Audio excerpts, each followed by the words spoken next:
அஸ்ஸலாமு அலைக்கும் வரஹ்மத்துல்லாஹி வபரகாத்துஹு.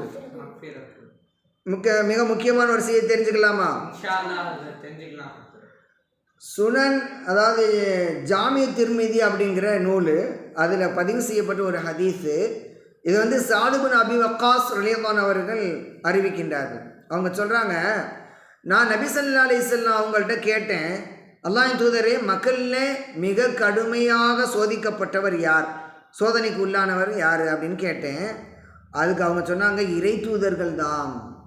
தூதர்கள் இருக்காங்களா, இறை மெசஞ்சர் ஆஃப் அல்லாஹ், இறை தூதர்கள் தான் அதிகமாக சோதனைக்கு ஆளாக்கப்பட்டாங்க அப்படின்னு சொன்னாங்க.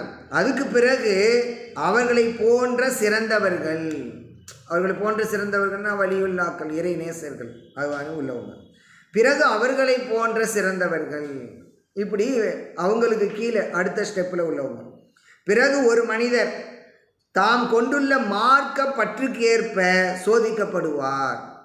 மார்க்கப்பற்றுனா தீனில் எந்த அளவுக்கு, ஈமானில் உறுதியாக இருக்கிறாரு, தீனில் எந்த அளவுக்கு உறுதியாக இருக்கிறாரோ அந்த அளவுக்கு அவர் சோதிக்கப்படுவார்.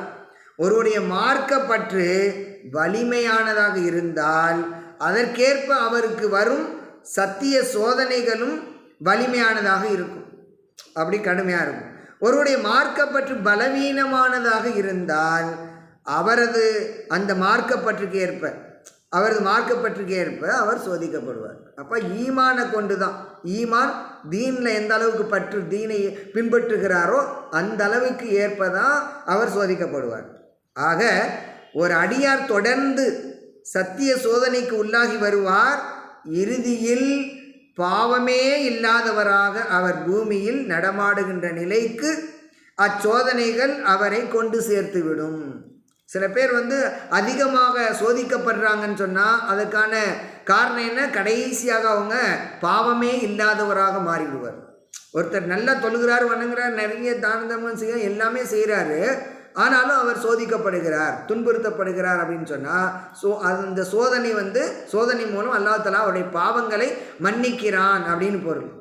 அப்போ சில பேருக்கு அவங்களுடைய தேவைகள் நிறைவேறாமலே இருக்கும், அல்லாஹ்ட்ட கேட்டுக்கிட்டே இருப்பாங்க, துவா அங்கீகரிக்கப்படாது. அப்போ அதுக்கான காரணம் என்னன்னு சொன்னால் அவங்க சோதிக்கப்படுறாங்கன்னு அர்த்தம். அதனால் கவலைப்படக்கூடாது. அல்லாஹ் எப்போது அதை நடத்த வேண்டும் என்று நினைக்கின்றானோ அப்போது அதை நடத்துவான். அதனால் அது நினச்சி கவலைப்படக்கூடாது.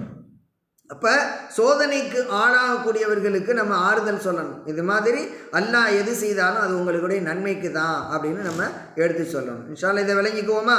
இதை மற்றவங்களுக்கு நம்ம எடுத்து சொல்லணும். பயனுள்ள இந்த செய்தி உங்களுடைய நண்பர்களுடைய எல்லாருக்கும்